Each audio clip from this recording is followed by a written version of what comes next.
It was a snowy night in Canada. Cold and silent, everything unfolded so quietly that there was almost no warning. It was in this hushed atmosphere that Doug Leslie, a resident of central British Columbia, unexpectedly received a call from the Royal Canadian Mounted Police. On the other end, the officer asked him just one question. Did Doug know where Lawrence was? The sudden question stunned Doug for a moment. However, he answered truthfully based on what he knew. His ex-wife had told him that Lawrence had gone out for coffee with a friend. But immediately after, the officer's next words made all of Doug's sleepiness vanish. They informed him that in his daughter's ID and school bag, Lawrence had been found in the car of a suspicious man. This information alone was enough to make Doug's blood run cold. He immediately rushed out of the house, jumped into his car, and sped down the deserted road leading to the wilderness. The road was rugged and remote with almost no streetlights. After nearly an hour of driving through the biting snow, Doug finally reached the area that the police had cordoned off. As soon as he stepped out of his car, an acquaintance, a local hunting supervisor, quietly approached him. Doug only needed a fleeting glance at the somber expression on his face to understand that it was too late. With a heavy voice, the supervisor said they had found Loren. But when she was discovered, she was no longer alive, her body still warm. In that agonizing moment, no one could have imagined that this young girl who had just been murdered would later become the crucial clue. From there, it helped the Canadian police track down and arrest the youngest serial killer in the country's history. Hello everyone, I am Vo Nam. Welcome to the True Case Files. On the night of November 27, 2010, Canadian police officer Aaron Keller was patrolling Highway 27 in central British Columbia. It's often abbreviated as BC. This road connects two relatively large towns in the region, Vanderhoof to the south and Fort St. James to the north. Therefore, it's practically a main route for residents of both places to travel between them. November in Canada is the transition from autumn to winter, and the cold air has enveloped the entire region. And the central BC area where Highway 27 passes through has been covered in white snow since early on. Outside the car window, Aaron's view was a vast expanse of white stretching endlessly. On either side of the road lay wilderness shrouded in darkness. No lights, not a single car passing by. At that time, Aaron was heading towards Vanderhoof to meet a colleague named Cedal. However, precisely at 9:35 p.m., he suddenly spotted in the forest east of Highway 27 the faint glow of headlights that should not have been there. Immediately after, a black pickup truck suddenly emerged from a logging road in the forest onto the main highway. A black pickup truck suddenly sped out from a logging road in the forest onto the main road. Fong, moving with unusual speed, zipped past the patrol car, and Aaron reflexively revved his engine. Because at that time, whether in remote location, besides the police, almost no one had a reason to be there. However, at that moment, he did not immediately turn his car to pursue but continued driving towards Vietnam to meet Cedal as originally planned. Yet the more he thought about it, the more Aaron felt something was wrong. The black pickup truck appeared too suddenly, and everything around it was unusual. Therefore, he began to suspect that the person in the car might have been poaching in the area. Finally, Aaron decided to turn back and check. After meeting Cedal, the two immediately turned their cars around and drove back the way they came. At 9:47 p.m. they had swapped cars. A black GMC Sierra from 2004. The police lights flashed and the pickup was forced to pull over. Two officers got out to conduct a search. The driver's name was Cody Legebokoff, who looked only about 20 years old. However, Aaron almost immediately realized something was not right. It was below freezing outside, yet Cody was only wearing a dark athletic shirt and underneath a thin plaid onesie. What made the officers even more suspicious was that his clothes and legs were covered in very clear bloodstains. The two officers immediately searched the inside of the car. On the car floor was a bloodstain that had not yet dried, and in the back seat was a syringe with blood on it and a knife.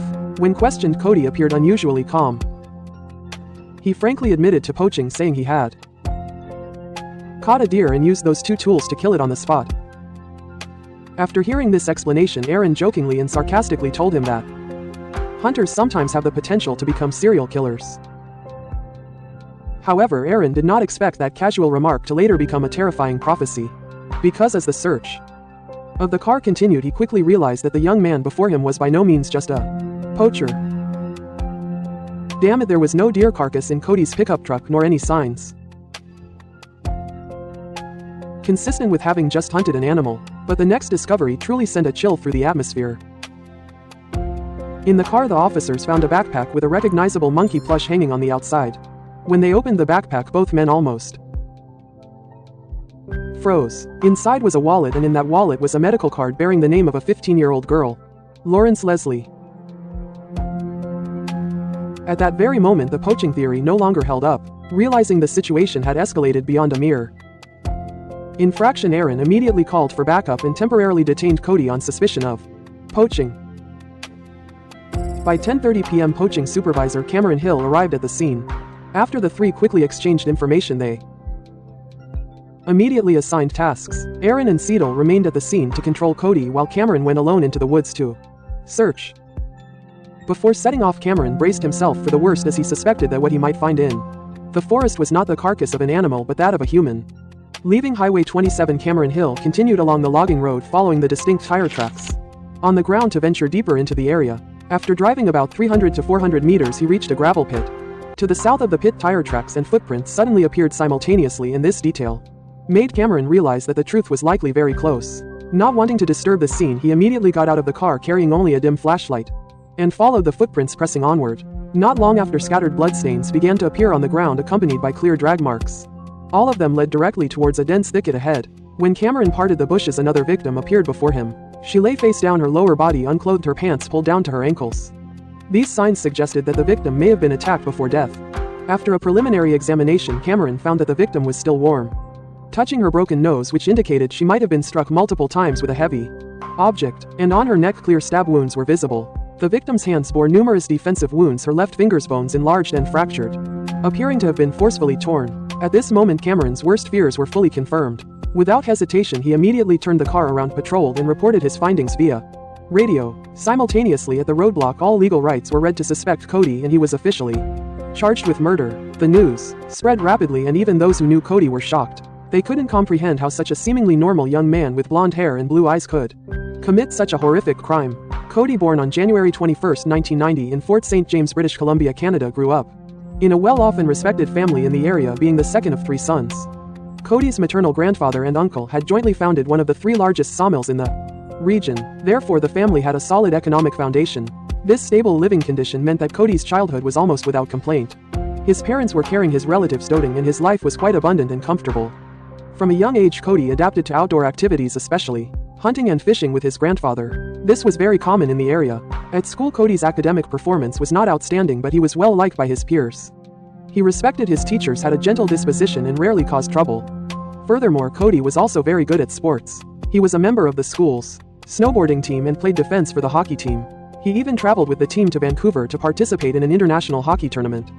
Cody's maternal grandfather and uncle co-founded one of the 3 workshops, a large sawmill in the region. Therefore, the family has a quite solid economic foundation. It was precisely these stable living conditions that made Cody's childhood almost devoid of anything remarkable. Complaints may arise, but with parental care and the indulgence of loved ones, life is quite abundant and comfortable. From a young age, Cody embraced outdoor activities, especially go hunting and fishing with my grandfather. This is very common in this region. At school, Cody's academic achievements were not outstanding, but he was quite well regarded. Dear friends, he respects his teachers, is gentle, and rarely causes trouble. In addition, Cody is also very good at sports. He is a member of the skateboarding team, the school's snow, while also playing defense for the hockey team. Because he even joined the team to Vancouver, participating in an international ice hockey tournament. After graduating from high school Paul St. James, June 2008, Cody and a friend moved to the city of Lebridge in Alberta Province, more than 1,000 kilometers from his hometown. He worked odd jobs there for about a year, then missing home, returned to Paul St. James. By the end of August 2009, Cody, along with 3 female friends also from Paul St. James, moved to the city of Brinch, Yorkia, about 160 kilometers away. The 3 women and 1 man rented a house together at 1510 Kearney Street. What was noteworthy was Cody's initiative in choosing the basement, giving the best rooms to the 3 girls. In early April 2010, he moved out to live alone in apartment 1443 Liat Street and found work as a mechanic at a local car dealership. From September 2010, Cody quickly began a romantic relationship with a colleague named Amy Violet. In Amy's eyes, Cody was a somewhat shy but quite likable young man, and Cody himself was very serious about this relationship. By Thanksgiving in October 2010, he even brought Amy home for dinner with his family. From any angle, Cody did not appear to be a dangerous person except for occasional intense moments. At Bar 3. He had no prior convictions, no police record, and the Prince George City Police had no prior knowledge of this name. He looked like just an ordinary young man, so much so that you would never notice him if you met him on the street. However, as a previously unknown dark side began to unfold, the people of Prince George realized that a monster had been hiding in their city for a long time, unnoticed by anyone. After Cody's arrest, the interrogation began immediately. Initially, he claimed to have no acquaintance with Loren Leslie at all, saying that while hunting he discovered the victim by chance and left out of fear. Cody's initial lie, he said, was only to avoid trouble. However, this explanation had almost no credibility and of course could not fool the police. Therefore, to reconstruct the timeline of that evening, the police continued to question Amy Violette. After officially dating, Amy would often stay at Cody's apartment 3 to 4 nights a week. And November 27, 2010, the day of the crime, was no exception. That evening, Amy finished work late and went to Cody's apartment as usual. They sat on the sofa watching TV, and while watching, Cody rested his head on her lap and fell asleep. Seeing how tired he was, Amy didn't want to wake him and decided to go home. She left around 6:30 p.m. and had no idea what Cody did next. As the police pieced together the timeline of the night of the crime, on the second day of interrogation, Cody presented a completely different story. This time he admitted to knowing Loren, saying they met online and that evening was their first in-person meeting. According to Cody, they had consensual sexual relations, but then things unexpectedly spiraled out of control. He claimed Loren had a sudden mental breakdown, repeatedly striking herself on the head with a syringe, and even using a knife from Cody's car to stab herself. Cody stated that because he couldn't bear to witness it, he struck her twice with the syringe to help her escape her suffering. However, that version was even less convincing than the initial claim that Loren was a stranger. To the police, Cody's continued fabrications no longer mattered. As more and more egg cartons appeared, an increasingly clear picture began to emerge showing how the 15-year-old met Cody and ultimately met her demise. In fact, both Cody and Loren were users of the social media platform Nesopia. And at precisely 3 hours 35 minutes and 5 seconds p.m. on November 1, 2010, they sent each other their first message, and from that moment the chain of events leading to the tragedy began to unfold. Their conversations grew more frequent and more private. Through their exchanges, Cody gradually learned about Loren's circumstances. She hailed from the village of Fraser Lake and was in her 10th year at Nechako Valley Secondary School in Vanderhood. Loren's vision was only about 50% in one eye, with the other completely blind. But that did not deter her. Those who knew Loren described her as a kind, straightforward, and principled girl who was particularly trusting. Yet it was this quietly protected girl who fell into a horrific tragedy. On the evening of November 27, 2010, at exactly 6:04 p.m., Loren began texting Cody. At that time, Amy was still in Cody's apartment. By 6:30 p.m., just 1 minute and 30 seconds after Amy left, Cody replied to Loren, suggesting they meet that very evening. The content of the messages clearly revealed Cody's intentions, filled with suggestive and erotic undertones, and repeatedly asking Loren not to tell anyone about his existence. After much pleading, Loren finally agreed to meet, but she also made it clear that it would be a casual meeting and nothing would go beyond friendship. Later, Loren texted her mother, Loren Leslie, saying she was going for coffee with a female friend that evening and would be home around 1 a.m. Around 8:30 p.m., a teacher from Nechako Valley School saw Loren wearing shorts alone on a swing set in the yard, looking down at her phone. Just a few minutes later, a black pickup truck stopped near WL Elementary School, and a man also wearing shorts stepped out of the vehicle and walked directly towards Loren. At the same time, Loren texted her close friend Charity Fink, saying she was going for a drive and that her companion was from Prince George named Cody. Cody then drove for about half an hour, taking Loren to a logging road in a secluded forest. And in that desolate place, upon continued rejection, Cody completely lost control. He violated Loren, then murdered her before dragging her body into the bushes to conceal it. From the moment the two met until everything concluded, the entire ordeal lasted a mere half hour. After hastily cleaning the scene, Cody fled in a panic.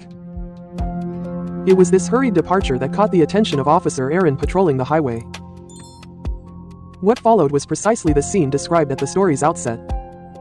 While continuing to interview witnesses and gather evidence, police secured 2 search warrants. One for the residence at 1510 Kanye Street, where Cody had lived in the basement. Another for his current apartment at 1443 Liat Avenue.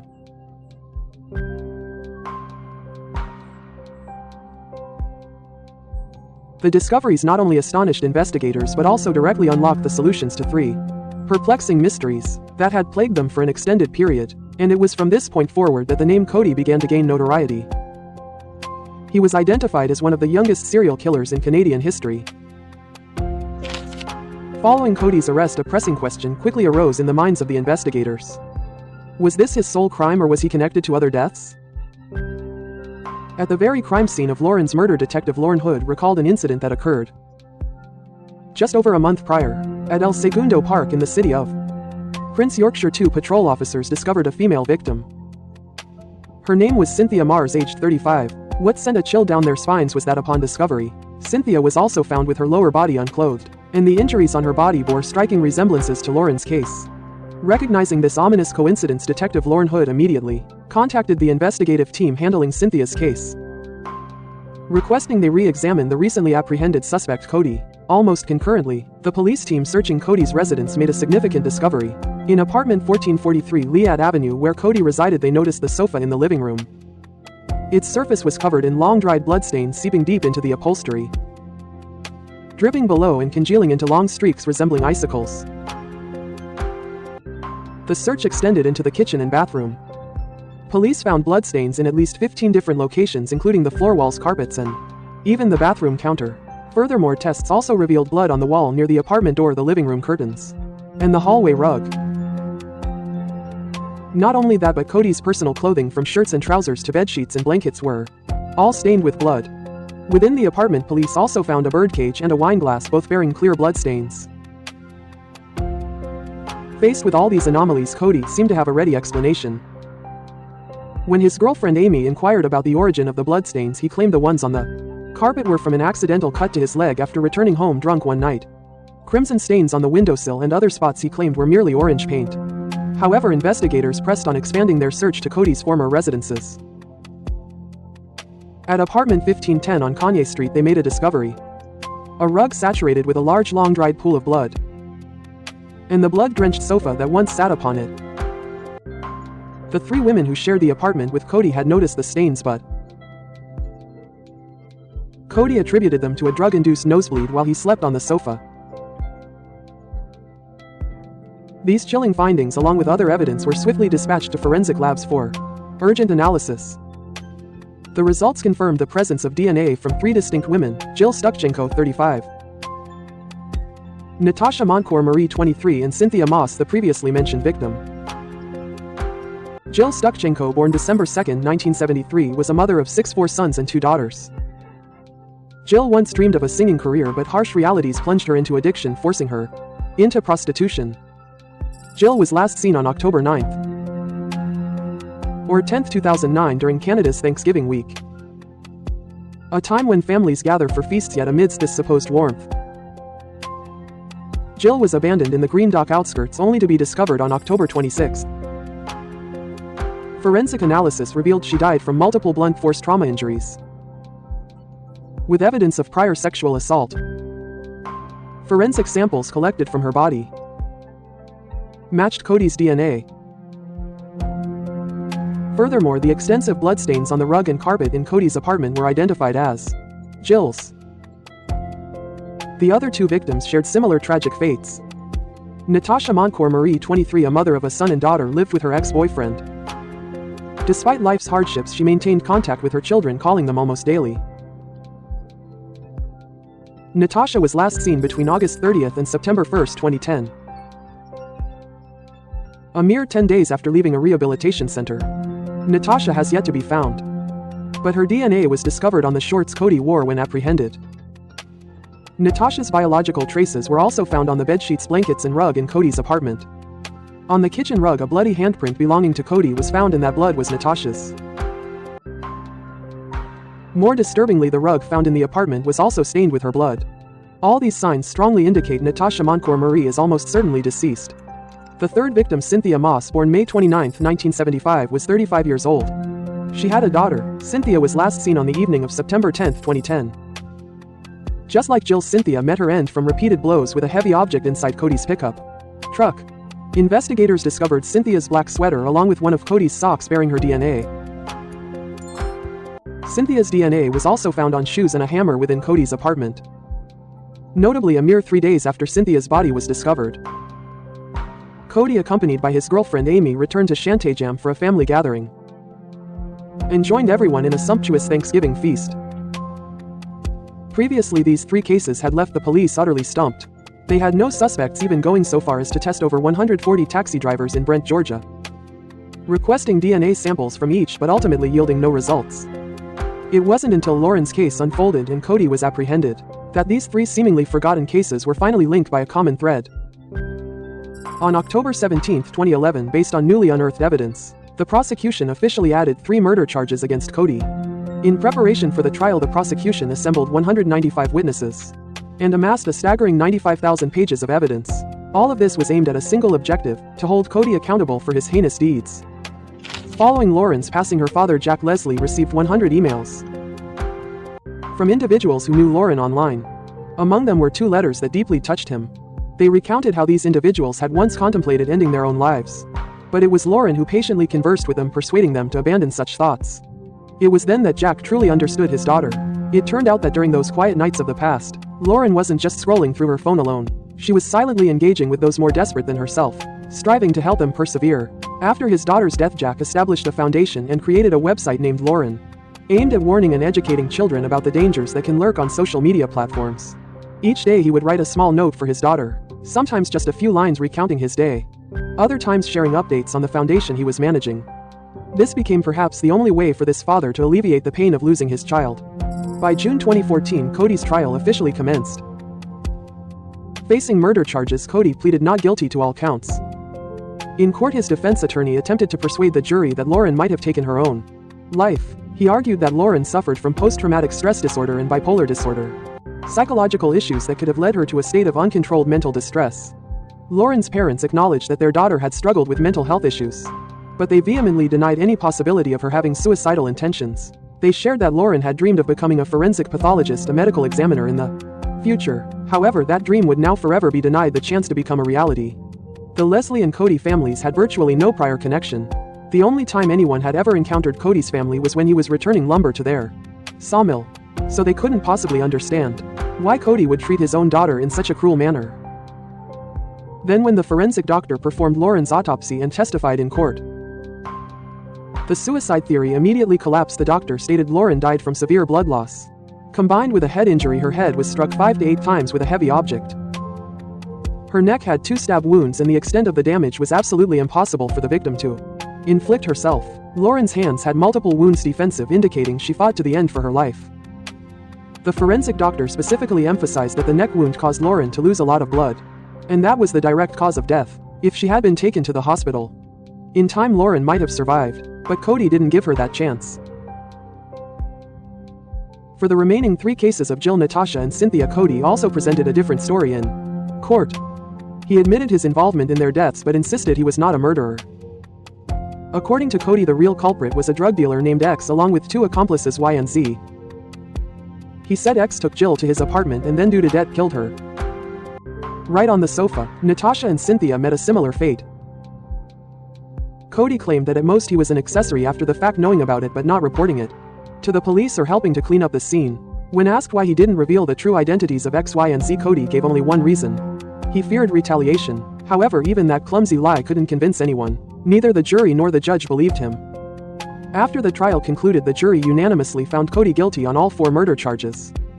On September 16, 2014, the court sentenced Cody to life imprisonment with no possibility of parole for 25 years. The harshest sentence under Canadian law. The judge noted that if on that night Officer Aaron hadn't stopped Cody's car for inspection and subsequently uncovered these 4 cases, it's highly likely he would have continued to offend. However, even though the verdict has been delivered for Natasha Montgomery's family, things are still not over.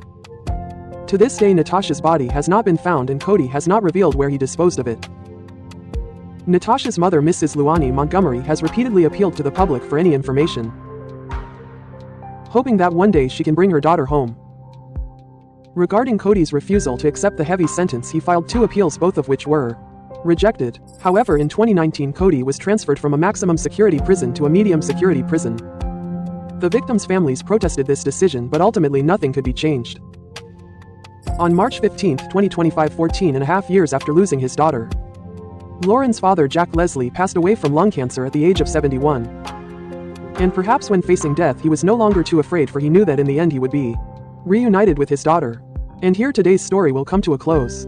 Cody's case not only shook Canada but also reminded us that sometimes the most ordinary things can hide terrifying secrets behind them. And if you find this story thought-provoking, please leave your opinions in the comments below. I always read all your comments. Don't forget to hit like to support the channel. Subscribe to the True Crime Cases channel and turn on notifications so you don't miss the next cases. Thank you for watching, and we'll see you in the next videos on the True Crime Cases channel.